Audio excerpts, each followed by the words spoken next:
to overtime. Dwayne Wade right at the body of Anderson Varejao. Welcome to your Kodak moment, Anderson Varejao. Doncic pulls up, three-pointer. Bang! Bang! It's good! Doncic wins the game at the buzzer! But at the top of things, let's round stuff out a little bit by talking the top of the NFL right now, which would be, there we go. At the top of the conference, top of the league, we have four more undefeated teams, being the Chiefs, who designed this website? The Chiefs, the Seahawks, the Packers, and the Bills. The Bills, of course, being the surprise of this season.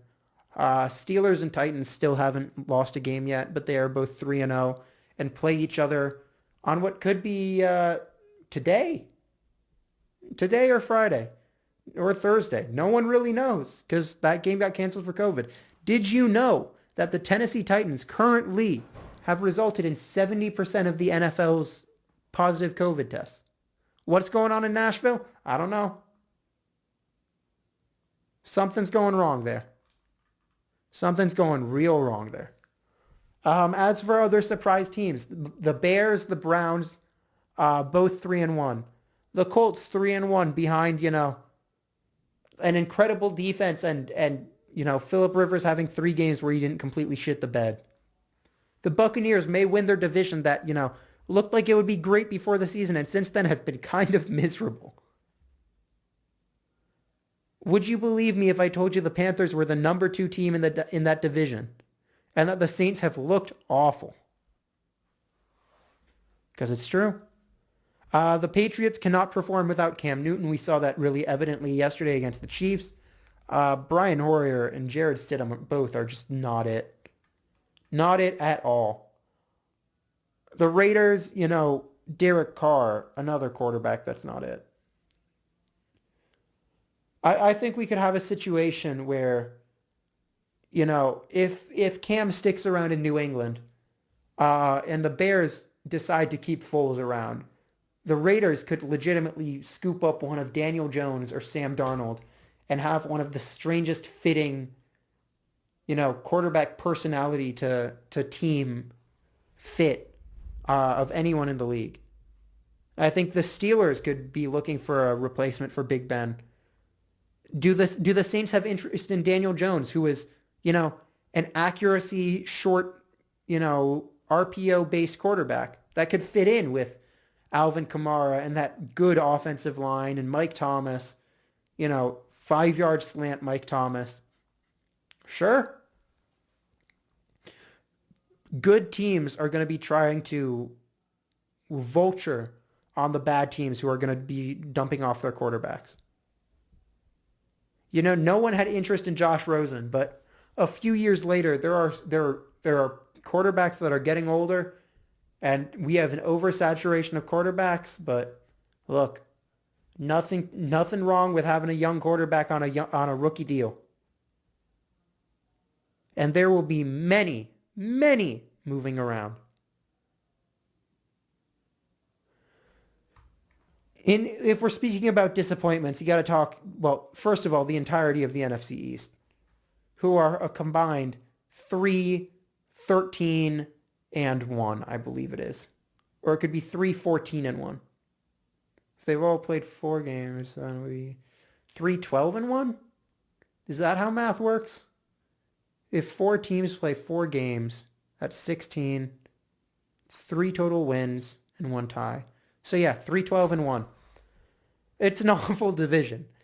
Washington's only win comes against the Eagles with a miraculous comeback. The Eagles, tied the Bengals at home, which is not what you want to see, and, barely beat a injury-plagued 49ers team and are currently somehow at 1-2-1 are the division leaders, and the Cowboys, their defense is awful.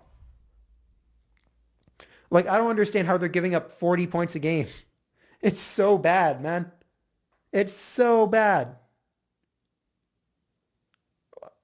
They're putting up 80. They've put up, what is it? 126 points in 4 games. They're putting up over 30 points a game.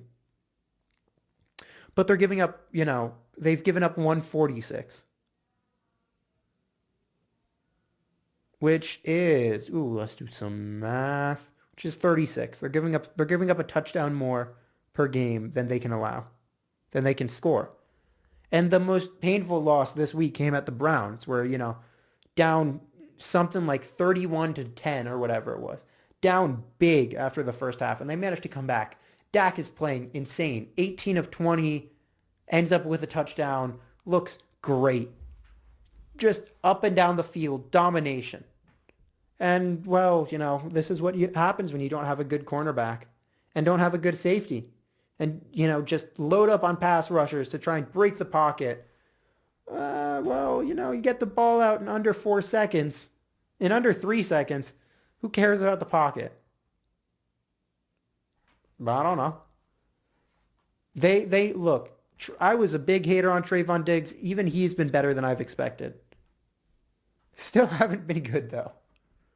The Cowboys have a horribly constructed defense. And their offense, sure, they got talent. They got probably the best wide receiver trio in the NFL with CeeDee Lamb, the rookie, Michael Gallup, and Amari Cooper. Amari Cooper's contract is a bit too big for my taste, but he's still a great receiver. The issue is where the Cowboys get the money to start paying for things. And is a DeMarcus Lawrence trade on the way? Maybe it'd be a good idea. Because, if you get a second or a third, a second and a third, you get tons of money off the books. And you may not be able to replace that edge rusher production, but at some point you got to say, hey, we got to make a compromise somewhere. Does that mean trading Michael Gallup? I doubt Cowboys fans would be happy trading Michael Gallup, considering they refused to give him up in any Jamal Adams deal. Are they going to win in just shootouts? Well, we've seen that doesn't work in the playoffs. We've seen that you need to have at least a serviceable defense in the playoffs. It's Colin Cowherd's favorite statistic. The Chiefs didn't start looking dominant until week 11 last year when their defense clicked. Can't play without a defense. It's not a one-sided sport.